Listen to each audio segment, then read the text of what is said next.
Hi, this is Wilfredo Hernandez, Arts and Culture Group Leader with Brooklyn Community Pride Center. Jackie Adoshkin, Communications Director at Immigration Equality.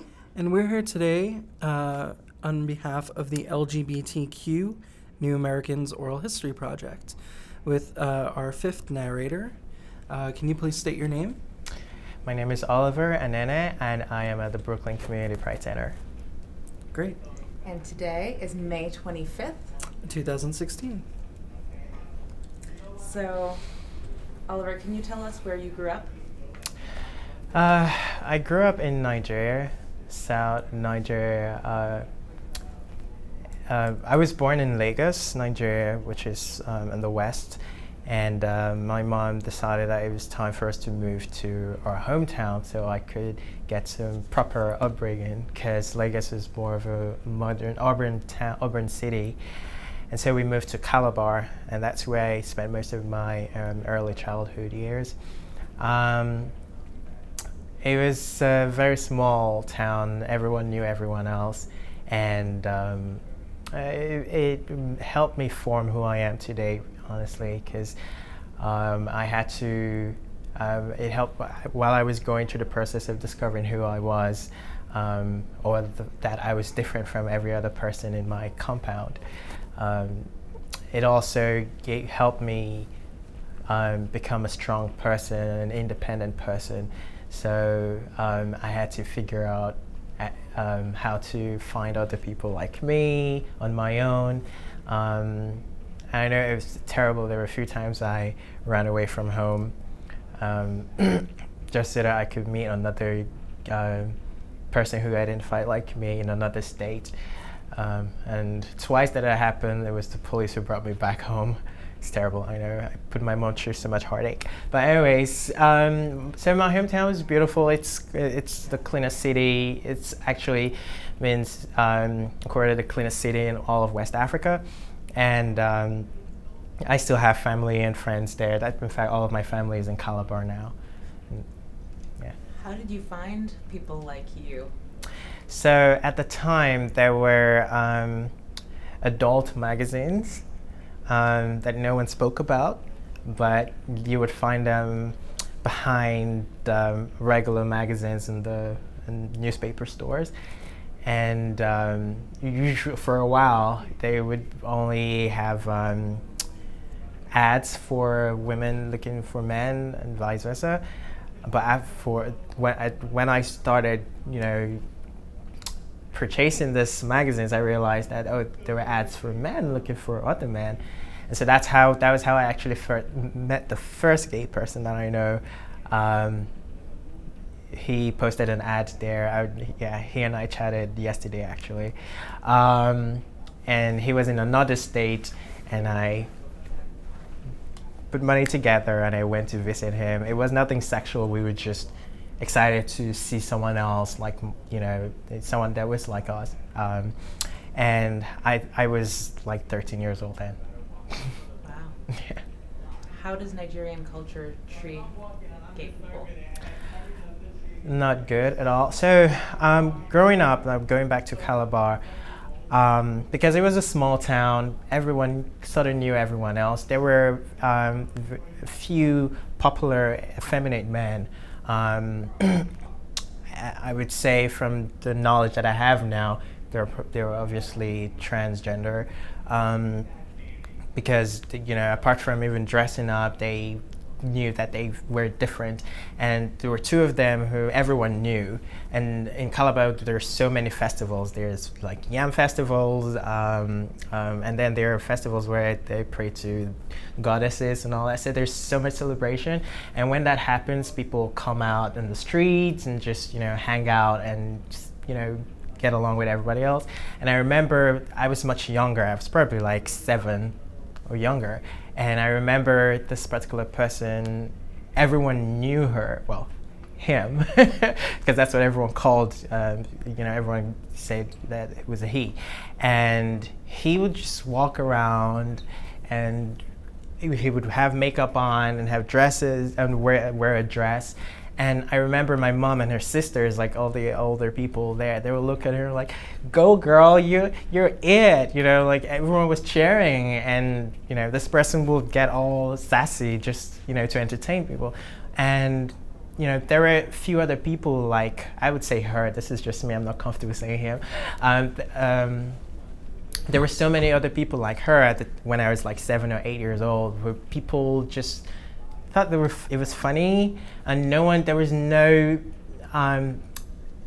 was homophobia, but it wasn't like in your face at the time until recently. So of course, there's been conversation in the West, and all of that is triggering reactions in Africa and also in Nigeria.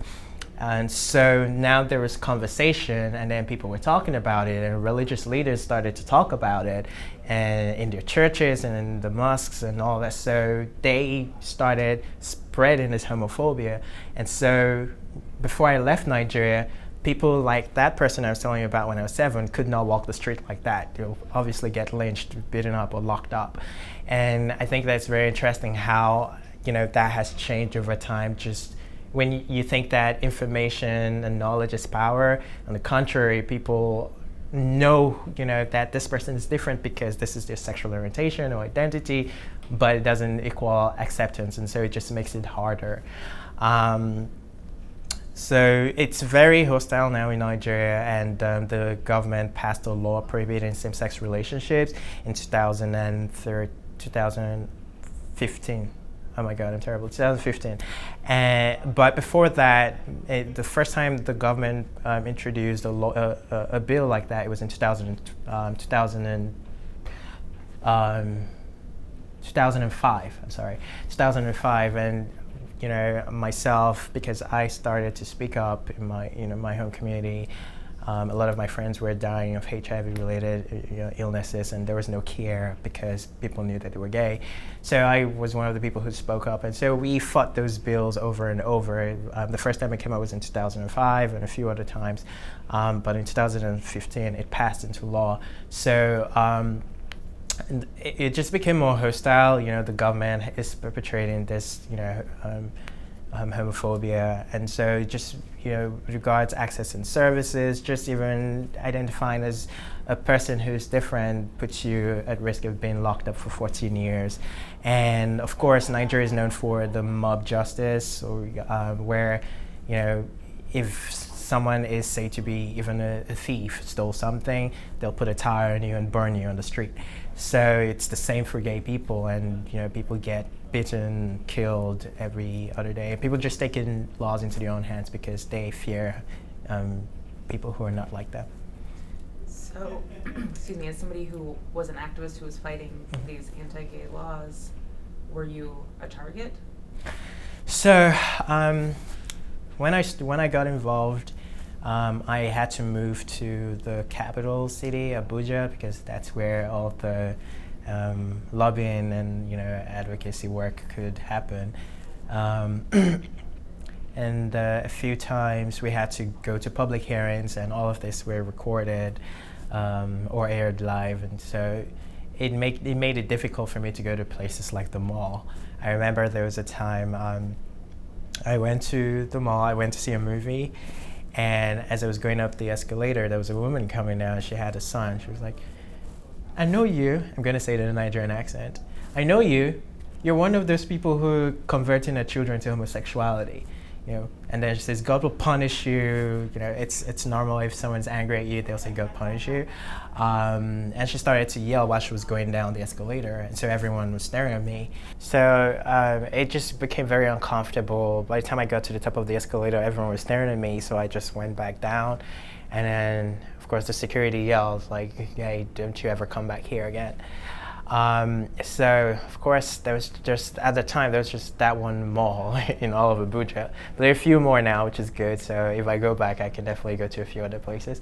But not just that, it was difficult for me to, maintain my apartment. My landlord saw me on TV, yelled out, that I was a homosexual. I ignored him, of course, but a few months later, because my lease was up in a few months. He was like, oh, he can't, let me stay there again. So it took me a while. I had to stay with friends for a bit, and then I moved back to Calabar. It was also hard within the community because it was hard because I was out there. I couldn't even get support from my community in the sense that people didn't want to associate with me because then other people would know that they were gay. So I had a few good friends. They were very supportive, but it just felt sad. It was really hard for me to deal with because I felt like I wasn't just fighting for myself, I was fighting for everyone else in my community. So to feel that way from my community was just hard to take. And Oliver, at what point, in your life, did these events occur? How old were you when you were organizing and doing this kind of public advocacy work? Right. So I started volunteering, say I was 17, I was already volunteering, but I got fully involved when I was 19. So my mentor at the time, bless his soul, Dario Dumoye, he would always invite me to like peer education trainings. He would always invite me to peer education trainings, other capacity building programs, and so that helped me. Actually helped me become who I am today. But he passed away. It's terrible. I think he passed away in 2008, I believe. He passed away in 2008, and there was no one to continue his work. So someone that I knew stepped in as the new executive director of the organization because he had his organization at the time called Alliance Rights Nigeria. So this other person took over, but he didn't know much of the work, so he kind of pulled me in because I was already working with Dara at the time. So that's when I got fully involved because I was doing all of the back work, and I was happy with doing all the back work because I was afraid. I was still very young.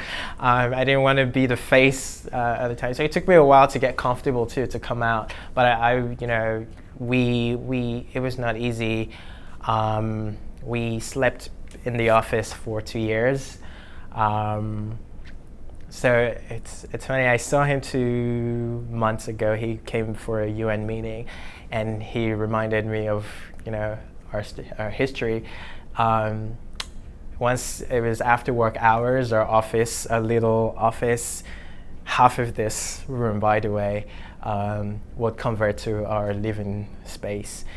And we did that for 2 years because we knew it was important to do what we're doing, and we needed to, show that they would, give a face to the movement because no one else was people. There were other people. Don't get me wrong. There were other people who were, very strong in the movement. They were doing, great things, but people were working out of their, their apartments or off their computer because it wasn't safe to come out. But we were housed in a civil society building, so we knew that it was important for us to stay there and give a face to, the LGBT movement. And so we did that for 2 years, and wow. To think of where, how far we've come. But anyways, I think I forgot the question.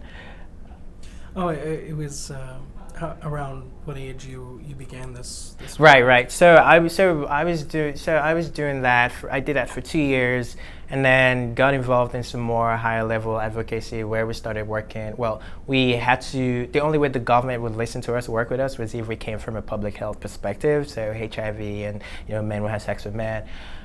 So we delved into that, and that was the only avenue we were able to, go to meetings with the government and actually have concrete plans on how to provide services for our community. So we did that. That was how I got more and more involved. I stayed in Abuja for a little longer, and we formed a few coalitions here and there. We tried to do one called the Sexual Minorities Against AIDS network, but that didn't work, so it broke out to there was a gay coalition, there were a few others. Yeah. Earlier you described kind of an anti-gay or homophobic sentiment that stems from Western discourse, influenced by religious rhetoric in Nigeria. Does it also work conversely, where with the kind of recent major historical advances in LGBT rights here in the U.S., does that translate at all? I would say no, and here's the reason. That I've lived in the U.S. for a little over 3 years now, and there have been obvious, advances, which is great. I mean, marriage equality, all that. Last year was the best Pride ever. But the news that goes back to countries like Nigeria is what's happening in places like Mississippi with the whole transgender bathroom cases, and things that Donald Trump would say. Those are the things that go back to countries like Nigeria. So there is this resentment in the sense that, countries like America and the UK need to put their houses in order first before they tell us what to do. And so it doesn't. While there's progress here, it doesn't look like it from an outsider's point of view, especially if in a country like like Nigeria, if we're going to pass a law, protecting LGBT rights, it's going to be countrywide. It's not in a few states. It's going to be countrywide. So, and if this is what there's the belief that the West is pushing and trying to impose this. And a few years ago, actually, the UK made it clear that that's actually what you're doing. It's kind of like imposing it, because the UK and David Cameron at the time had said that they were going to withdraw funding to African countries that prohibited same-sex relationships. So of course that backfired, and it was bad, especially for countries like Uganda.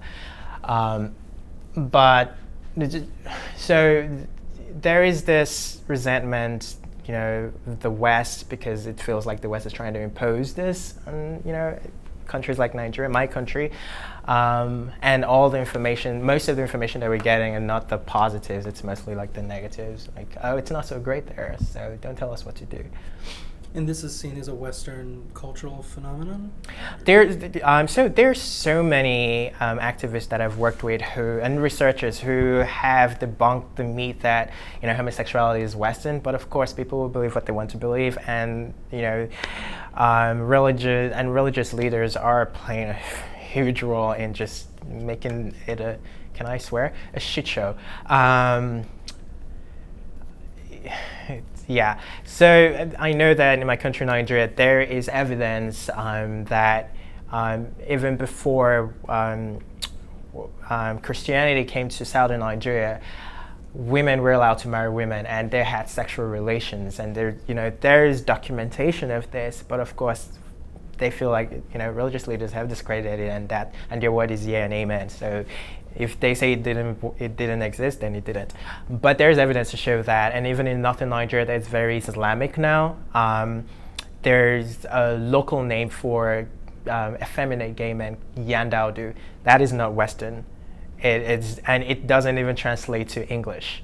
So there's that, and it was normal that wealthy men in that region would marry young Yandaudus, because it wasn't enough to just have a myriad of wives, because it's okay to have polygamy is normal there. But if you were able to marry one of these young men, then you attain a higher status. So it was normal until Islam came into northern Nigeria, and now they have Sharia law, and you cannot even say the word gay. So while you were doing all of this work, how was your family? Were they supportive? Did they know what you were doing? So no. I was really surprised. I mean, well, for my mom, I grew up with my mother. My father was never in the picture. And I know she watches TV. She stays up until 1 a.m. watching TV. But I'm so surprised that she never, at the time, saw me because I know that myself and a few other people were on TV. There are a few times where she talked about it, and she was usually indifferent. Like, what is all this gay thing? You should stop and give us good water and electricity. That's all she cared about. I know maybe sometimes when my obviously gay friends will come visit, she was like, why is that one behaving like a woman? But that's it. Like, she wouldn't say, ask him to leave my house or anything, because I know some of my friends whose parents would do that. Like, no, I don't want you associating with my son. Actually, one of my aunts did that to me. I went over to visit, and she asked me to leave. She was like, I don't want you associating with my son. I don't know what it is that she said there was a demon inside me. So I don't know what demon is inside you, but I don't want you associating with my son. So I couldn't play with my cousin anymore. I'm over that now. But I think that a few of my family members knew, but because I had shown some level of independence, they felt like, I think that there's nothing they could say to me, because first of all, I only had two people in my family that I was close to, my elder brother and my mother. So everybody else I knew, they were relatives, but we weren't like close knit. And I knew that my there's a cousin, a female cousin. She knew because I had a party and she stopped by and she saw my gay friends and she said, "Are you gay?" And I denied it. I said no, and she said, "Well, why do you have all these gay friends? You better tell me," because she was threatening that she was going to tell my mother and all that. And I said no, but after that, she always saw me with gay friends, and she would look at me and shake her head. And like I said, it was a small community, so she knew all the other, there were some gay people that everyone knew were gay. So she would see me with those people, and so she knew, but she never really did anything. There was no major hostility per se until when I decided to leave, of course. Then my mom found out in a not so nice way. So I had moved out of Calabar. I was in Abuja for a while. Then I had the issues with my landlord, and it was hard to get another apartment, so I moved back home. And some people that I knew when I was growing up, some of them had grown to be adults and just had become homophobic. And it was hard for me to do it because they were kind of like my friends, but there was this particular person who would when I'm coming home from work, he would be in front of our compound and he would yell, curse words like, "See this homo," and then because my street is usually very busy, everyone notices it, and he did it every day I came back from work. And one day he had two friends of his, and they took my stuff. They asked me for my phone. It was like a joke because I knew him from many years before. We grew up together, but it was like a joke. He was like, okay, because he was with his friends and they obviously looked like they were gonna mug me, and he said, "I want you to give me your phone." I laughed. I gave him my phone. He said, "Oh, that's a nice shirt. What is it?" I told him the brand. He was like, "Oh, it would look good on me. Give it to me." So I did, and I walked into my mom's apartment, naked without a shirt. And my mom asked me why I came home naked, and I told her, "Oh, I just gave someone my shirt," and she let it go. But a few days later, she says she saw this guy. His name is Patrick. She's like, "I saw Patrick wearing your shirt. Why is Patrick wearing your shirt? Are you gonna get it back?" And I said, "No. My mom is not a no-nonsense person. She was a single mother. She took care, in a family where her siblings didn't graduate. She went ahead and got her master's as a woman who was forced into marriage at an early age. That's when she had my elder brother. She was 17 when she had my elder brother. She broke out of that. She's very independent. She's very in your face. People in the neighborhood don't really like her, but I love her because she stands up for herself. So she confronted Patrick, and because she wanted Patrick to give her my shirt, and so Patrick made a, made an issue out of it, and everyone, because he apparently told her, oh, she's the mother of a notorious homosexual who's converting people, and she couldn't deal with it, so she called me. At this time I had just traveled out of town, so she called me and she was crying over the phone, and of course I denied it. She was like, if it's true, don't come back to my house. So that was when I started to consider moving. And yeah, she and I talk today, but we don't talk about my sexuality because, again, I'm independent. I can take care of myself. And it's different because I know a lot of my friends who rely on their family, and so they endure a lot of that, I don't even know the right word. There's no word to quantify the amount of, yeah. Anyway, so it was different for myself and some other people because we were independent, and I even if she said, don't come to my house, okay, I won't come to your house. I could afford to say that, but there were a lot of other gay people who couldn't, and so I guess I was lucky in that sense. Yeah. So what was the final moment when you said, I have to leave, or I'm going to leave? So it was Patrick. He didn't stop. Everywhere that I went to, he went around telling people. Like I said, it was a small town. He actually started to spread rumors that I ran a homosexual office. We had the community center, but it wasn't. Of course, we had to guise it as a youth space. So we had a lot of other people who didn't identify as LGBT come in, but most of our programs were tailored to young gay men and lesbian women too. But he told everyone that we had a gay office, and a few times we had the police harass us, and it was so unsafe. Like it's a small town and everyone knows you, and you get into a taxi and the taxi driver is looking at you like, gay office people, right?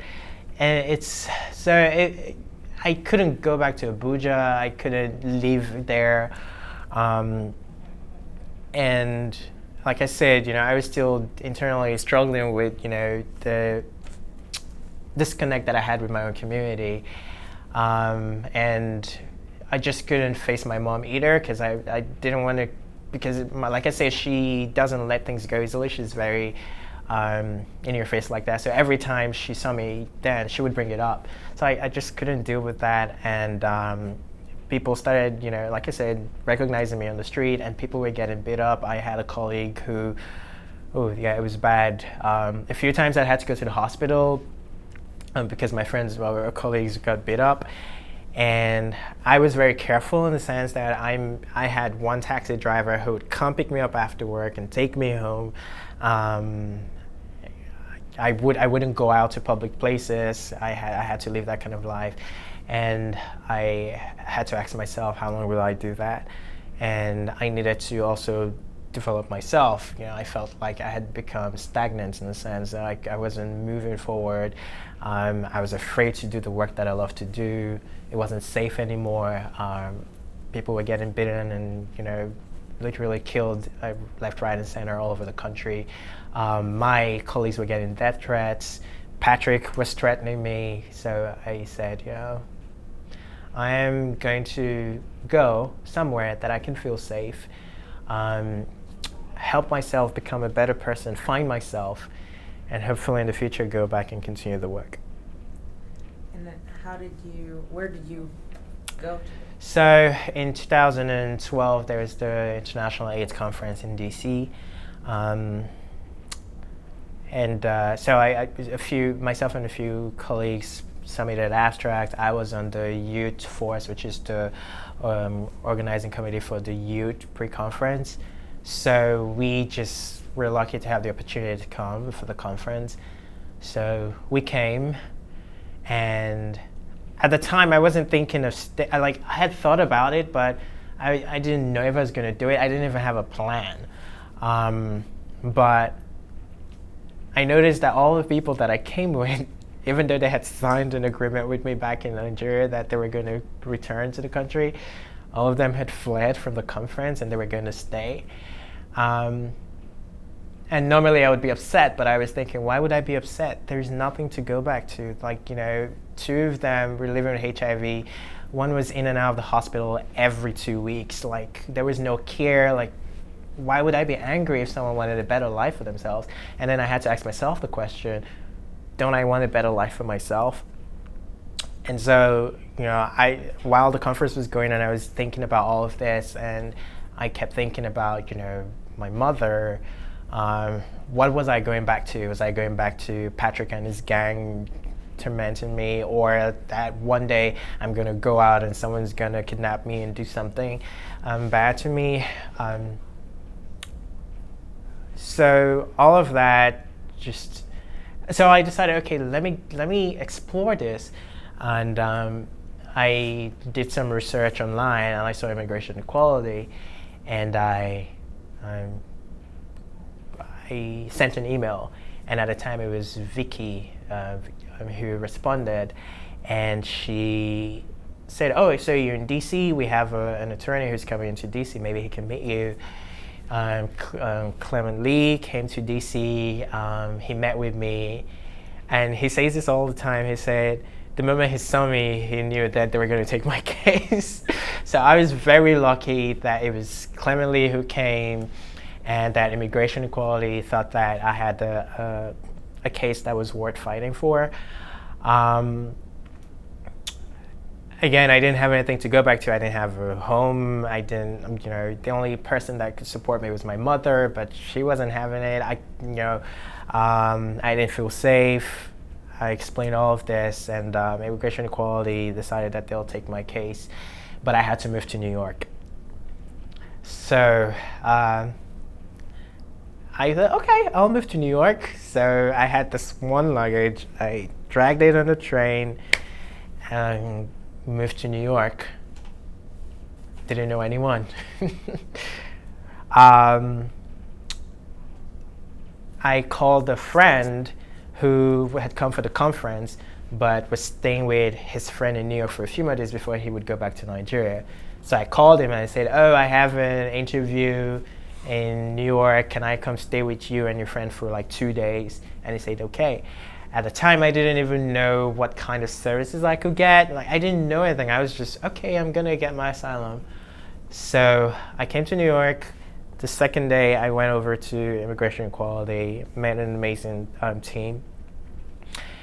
And the question was asked, so where are you staying?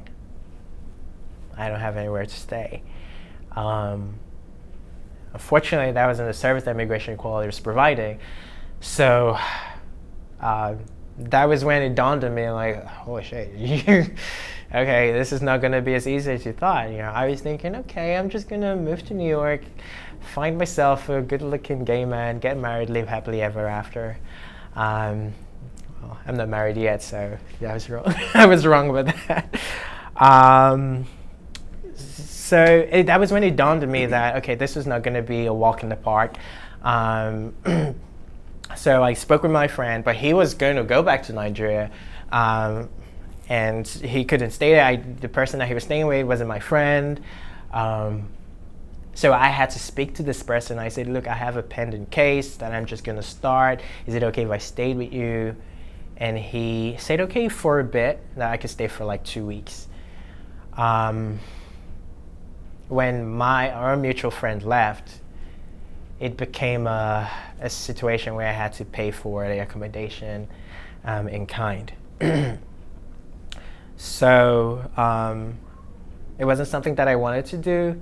I will admit, the first night I did, but then I was like, okay, this is not, I mean, thinking about where I'm from, this is not something that I would rather go back to Nigeria than be humiliated like this. Those were the thoughts that were going through my head, and I did say this to my attorney at Immigration Equality. So he pulled up a list of, organizations that could probably house me. I was not eligible for any of them because I was 26. So, well, sorry, Oliver. You're a HIV negative gay man who's 26. You cannot go to Sylvia's place or California or all the other places that can house you. So I went to GMHC. Of course, I wasn't eligible there, but the only option that was available was for me to go to the 30th Street intake. And that was where my American Horror Story started. It was terrible. That was where my American Horror Story started. But I would say, kudos to the people I met at GMHC. They made me believe that there was a goal, and because I had started, there was no point quitting now, because I was talking to some friends who lived in the UK, and they were like, come over here, we can house you. And I was thinking about that, but I couldn't afford a flight to the UK. I would need a UK visa. I was walking around with a Nigerian passport, and that was the only identity card that I had. And because I was seeking asylum, I'd already started the process. I didn't think that it was safe to use a Nigerian passport. I was all over the place. And so I figured, okay, if I'm going to do this, I'm going to have to go to 30th Street place. So of course I told the attorney at Immigration Equality, and he didn't think it was a good idea either. So I figured, okay, I'm gonna see if I can endure a little at this man's place, but I wasn't giving it up. So it just became like super hostile. Like some evenings I'll come home and he wouldn't open the door, and I would sleep in the hallway. And the next morning when he's going to work, he would open it and like, oh, I didn't know you were there, but I was banging the door all night. He did it a few times, like I would sleep in the hallway. One time the security came and asked me to leave. And I said, you know what, screw this. I'm gonna go to the shelter, whatever happens, happens. So I went to 30th Street intake. It obviously is an asylum. It was terrifying. My first night, my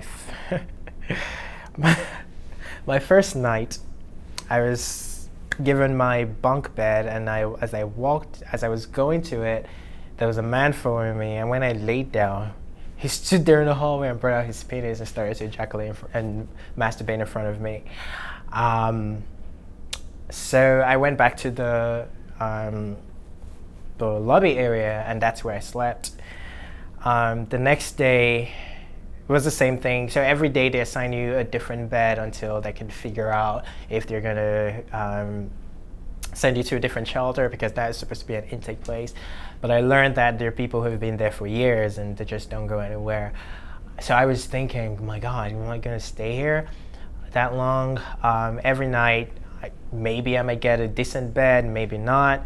There were curfews, there were people trying to, either sell me something aggressively, or, it just wasn't anything that I was used to, and it's something that I hope that no other immigrant like me would have to experience that. I know it hasn't changed because I visited there recently. It's just not a place that you want anybody to go to. And so, at first, sidebar. At first, I used to be like, why are there so many homeless people in New York? Why are they on the streets? Why wouldn't they just go to the shelter? But then I thought about it. I've been in the shelter. It's no place that anyone wants to be. I, at the time, would rather sleep on the street than be in those godforsaken places. And I hope that other people who are listening to me understand this. Like, you don't judge anybody because they're choosing to sleep on the street. It might be the safest place for them. It might not be safe for you or me, but it probably is the safest place for them. And it took me having the first person experience to know that. I was fortunate in the shelter to meet a Nigerian staffer who was a little bit considerate, and he transferred me to the Project Renewal shelter, which was decent compared to the intake place, but it was also a place with a lot of ex-convicts, people fighting every day, and the police coming every day and searching our lockers. Yeah.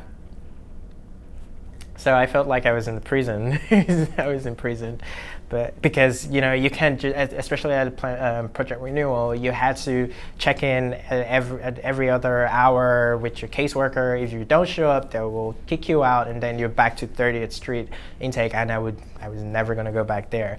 So it was really difficult, but yeah. I'm going to go to the good news. At Immigration Equality, I was fortunate that in 3 months I got my asylum, and I will always be grateful for the support, and I would say I was really lucky. I knew a lot of people who applied at the same time and waited at least 2 years. So yeah. Sorry, you're the first person I've ever heard of getting it within 3 months. So Yeah, thank you. So, were there other kinds of support that you got that was helpful to you during that process as you were waiting for asylum and after you were granted asylum? No. The only support I got was at Project Renewal. Fortunately, they had a medical program, so I could access dental and all that stuff for free. I'd never gotten a dental before I moved here. So I was like, oh, dental, okay. So I got my first dental, I got a full physical, all that. Project Renewal was able to cover. They fed me and housed me, and I just, my attorney at Immigration Equality kept, assuring me, don't worry, it's only a matter of time, you'll be out of there, and you'll be fine, just, let's just bear it. So I just hung on to that, and that pulled me through for the 3 months that I was at the shelter. JMHC had youth programs that I would go groups, but that was, it was mostly stuff that I knew because it was more like HIV 101, peer education. I already knew all that, but it was also good to, meet other young people who were somewhat going through stuff like me, and just share experiences.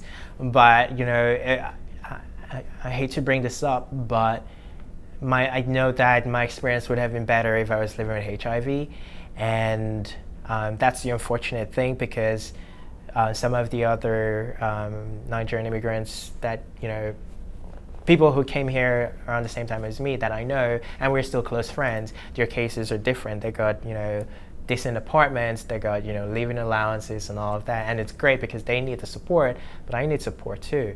I might not be a homeless youth because I got kicked out of my home. I was fleeing, violence at home. But I was a homeless youth because I was fleeing persecution from my home country. And if there's any kind of support for homeless youth, I should be eligible for it too. And that was really hard to see because, like I said, I'm from a society where you're supposed to be hardworking and independent and find your own, and make your own.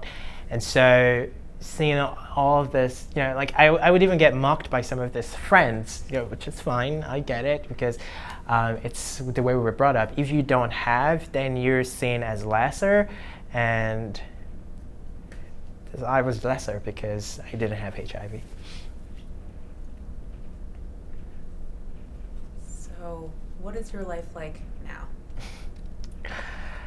I remain grateful. I know that I'm a survivor. I had all of that experience. Sometimes I build a wall and just move on and not think about my past. And I think that helped me find myself again, because I saw it as an opportunity to start afresh, and that's what it was. I was starting afresh. And coming to a new place, I didn't really know anyone. Even the people that I knew were also immigrants who were also trying to find their way, so they couldn't exactly be of support for me at the time. I had to adapt in some sense. I can imagine. Oh my God! I remember I think it was 2013 was my year of transition in a sense where I would catch myself when I wanted to use a curse word, like because we don't use it's like you don't. Again, can I curse? Like you don't say fuck or shit in Nigeria. Like no one says. Like I can't even say it. It sounds weird to me. Like no one says those things. But living in New York, I started to become a New Yorker, and I remember like sometimes on the train, I want to be like, and catch myself. I'm like, no, Oliver, you're not gonna be that. You're not gonna. And in so many ways, like even being polite to people, and like I would say, excuse me, please, sorry. And there are times that I wouldn't say it, and I was thinking in my head, I'm like, wait, why didn't you say sorry? Like, what's going on with you? And becoming a New Yorker, so 2013 was that stage. Like every moment, I would think about the things that I did or didn't do, and there was a lot of regret there. But I held on to my roots. I still consider myself a strong, Nigerian boy with the same upbringing that still living with the upbringing that my mother gave me. And I think that I'm able to sustain myself. I have a partner now, a serious partner, because I did try dating online a few times and it didn't work. So much for getting married and living happily ever after.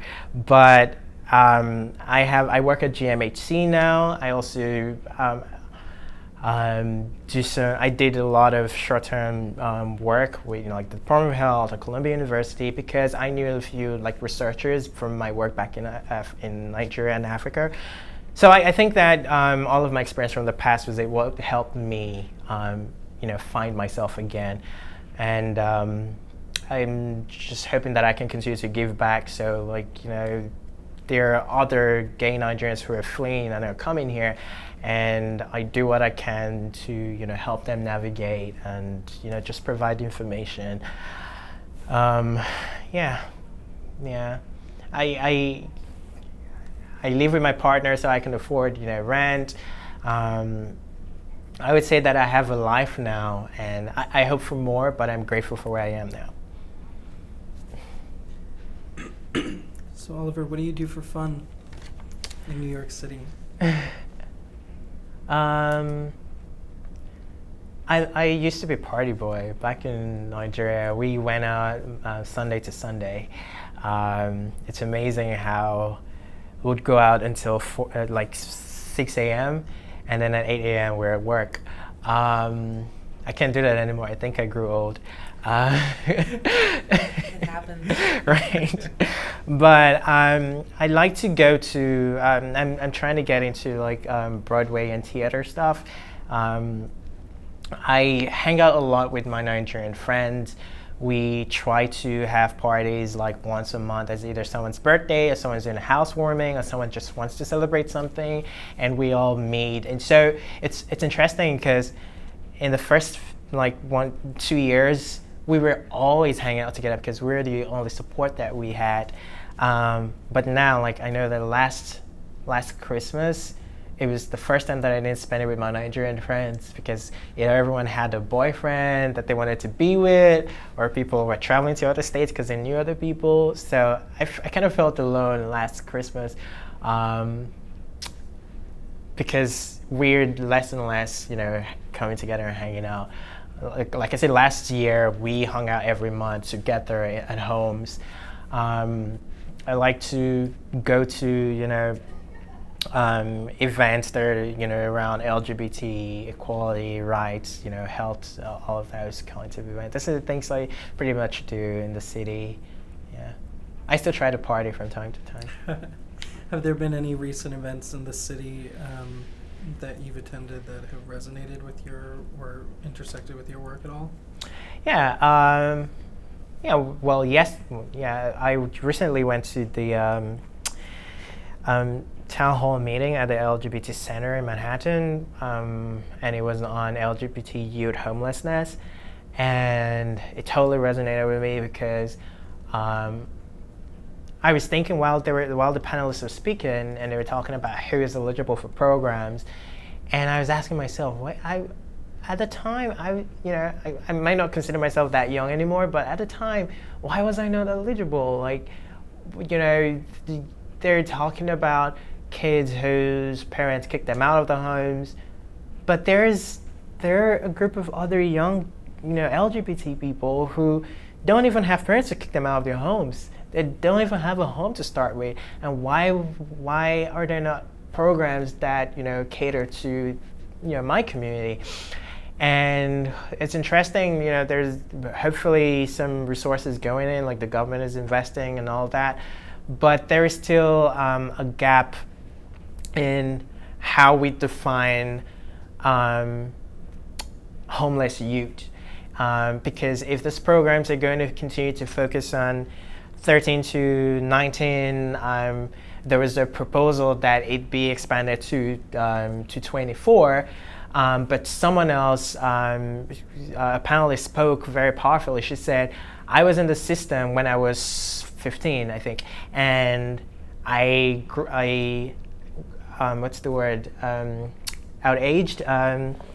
outgrew the program and then transitioned into another program and then outgrew that program and still is in need of housing, and she's over 30. And so that makes me think, it's not about expanding to 25 or 26 or 30. It's like, who are you actually helping? And what exactly are your programs achieving? And that's a conversation, if we're going to end LGBT youth homelessness or even youth homelessness in all of New York, we need to hold these agencies accountable. If a young person is going through your program, getting out and still homeless, then you haven't done anything for that person. And so I hope that the conversation continues, because like I said, I don't want any other person who is in my situation to have to go to a place like the 30th Street intake. It is a horror, it's terrible. And there are other young people who might not fit certain criteria that these agencies have, and they need to be considered as well. So, Oliver, in closing, what do you want people to know about LGBTQ immigrants? I guess I can respond to that in two ways. One is I would like to talk to service providers. LGBT immigrants are LGBT people first, of course. And so if you are competent in working with LGBT people, then it should be easy. Yes, no. LGBT immigrants are people from different cultures, different backgrounds. We speak different languages, and we are different. So there has to be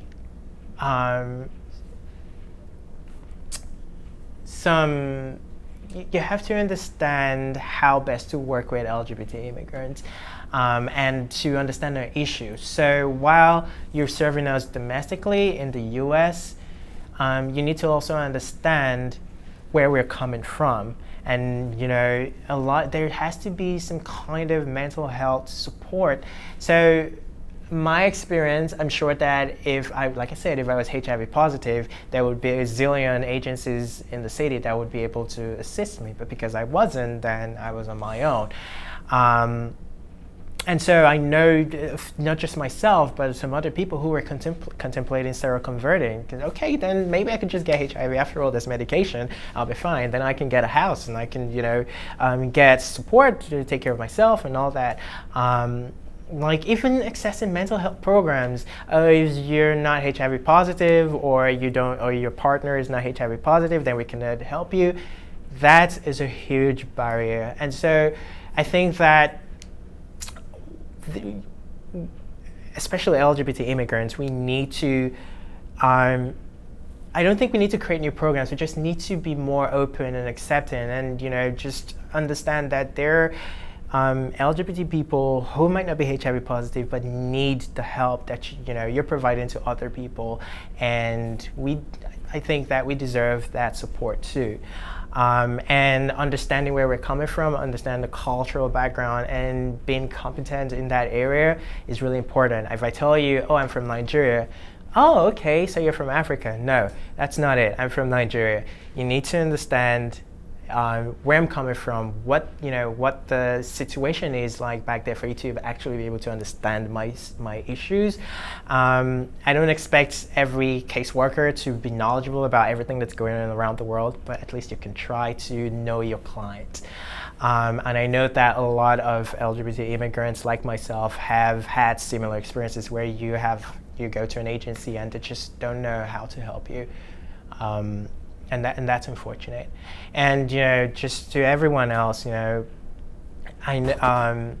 took me a while to realize that the whole conversation around race here, it's like, oh, it's African Americans versus the white, and it took me a while to realize that no, it's not African Americans versus the white. It's prejudice towards black people, and it took me a while to realize that, and during that time frame, I removed myself from the conversation. Oh, it's not me. It's not. I felt safe. I'm in New York. I'm safe. No one's gonna try to harass me or attack me because I was gay. But maybe someone might try to attack or harass me because I was black. And it took me a while to realize that. And I'm saying this because I know a lot of people like me who do not feel like they need to be part of the conversation.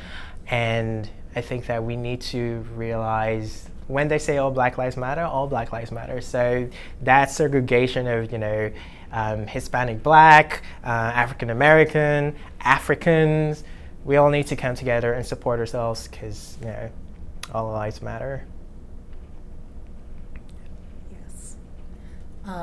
What do you want people to know about you? I'm not available anymore. That's one thing. I'm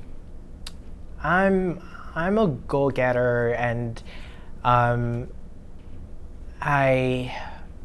I'm here and starting afresh, I also want to maintain my roots as an a Nigerian, gay man, and we're doing and working with a lot of other queer, Nigerians in New York, and we do things from time to time. Like we're hoping to be at the Pride and to have a Nigerian, contingent to show a Pride as Nigerians. And so, I would like for people to know that me, just like every other Nigerian gay or queer person that I know, have a different identity.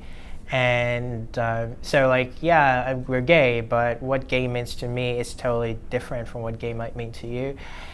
And I hope that one day I will be able to go back to my country and be able to effect change, and that one day maybe Nigeria would be like America in the near future, where equality for all is the order of the day.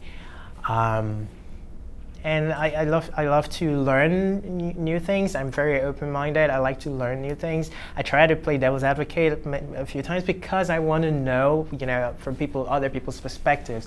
Talk to me when you see me on the street. I'll be happy to chat. Thank you, Oliver. Thank you. Is there anything you wanted to add? I'm just really grateful for this project. I'm happy that there's a project that gives LGBT immigrants an opportunity to share their experiences. Programs like I said, while I was waiting for my asylum, I was a homeless youth, but I was not obviously eligible for many programs, and so.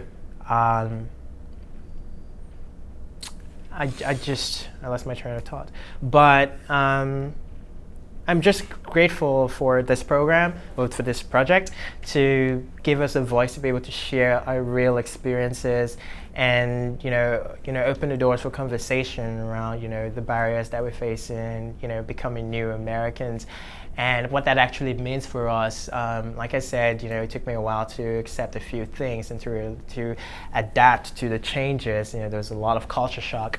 So we will continuously need support. It's not just getting asylum or getting, green card. That's not enough.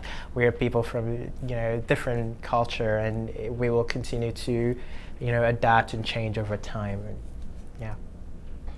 Thank you. Thank you.